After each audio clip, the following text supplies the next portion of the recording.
నమస్తే welcome to WMM talks నేను KV తెలంగాణలో కేబినెట్ విస్తరణకు కాంగ్రెస్ అధిష్టానం గ్రీన్ సిగ్నల్ ఇచ్చింది.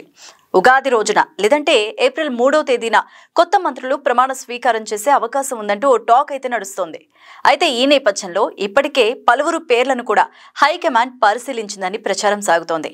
ఇందులో కోమటిరెడ్డి రాజగోపాల్ రెడ్డి, విజయశాంతి, వివేక్, వాకిటి శ్రీహరి పేర్లు ప్రముఖంగా వినిపిస్తున్నాయి. అయితే అటు ఎస్సీ కోటాలో Chennur MLA Vivek Venkataswamy, ST quota నుంచి బాలు నాయక్, ఇతర నేతల పేర్లను కూడా హైకమాండ్ పరిశీలిస్తున్నట్టు టాక్ నడుస్తోంది. ఎస్సీ నేతకు తప్పకుండా మంత్రివర్గంలో చోటు కల్పించాలని దళిత ఎమ్మెల్యేలు హైకమాండ్ కు లేఖ రాయడం ప్రస్తుతం హాట్ టాపిక్ గా మారిపోయింది.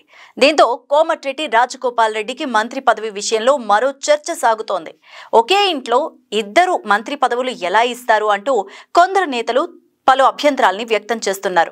ఇక ప్రస్తుతం నల్గొండ జిల్లా నుంచి ఇద్దరు మంత్రులు ఉన్నారు. వీరిలో కోమటిరెడ్డి వెంకటరెడ్డి, ఉత్తమ్ కుమార్ రెడ్డి ఇద్దరూ కూడా రెడ్డి సామాజిక వర్గానికి చెందినవారు. ఇక ఇప్పుడు రాజగోపాల్ రెడ్డికి మంత్రి పదవి ఇస్తే కనుక రెడ్డి సామాజిక వర్గం నుంచి ముగ్గురికి పదవులు ఇచ్చినట్టు అవుతుంది. అయితే ఇక్కడే పలువురు నుంచి అభ్యంతరాలు కూడా వ్యక్తమవుతున్నాయి. ఇదిలా ఉంటే మంత్రి పదవి రేసులో కోమటిరెడ్డి రాజగోపాల్ రెడ్డి, సుదర్శన్ రెడ్డి, రామ్మోహన్ రెడ్డి, మల్రెడ్డి రంగారెడ్డి పోటీ పడుతున్నారు. అయితే వీరిలో రాజగోపాల్ రెడ్డికి దాదాపుగా పదవి ఖాయమైందని సమాచారం. అటు అసెంబ్లీలోనూ పలువురు నేతలు ఆయనకు ముందస్తుగానే శుభాకాంక్షలు చెప్పడం మొదలుపెట్టారు. ఇదే సమయంలో తనకు హోంశాఖ పదవి అంటే ఇష్టమంటూ రాజగోపాల్ రెడ్డి కూడా తన మనసులోని మాటను కూడా బయటపెట్టేశారు.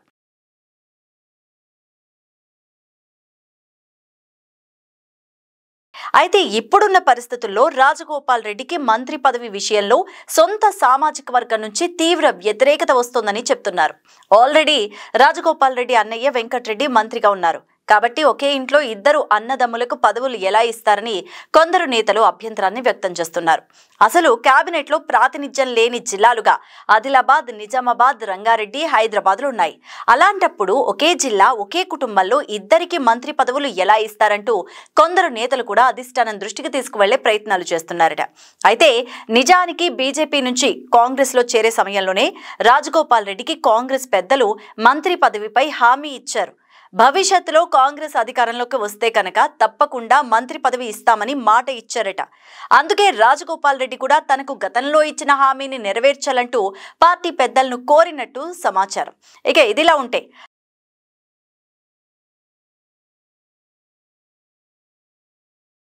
రంగారెడ్డి జిల్లా ఇబ్రహీంపట్నం ఎమ్మెల్యే మల్రెడ్డి రంగారెడ్డి కూడా మంత్రి పదవి విషయంలో భీష్మించుకుని కూర్చున్నారట.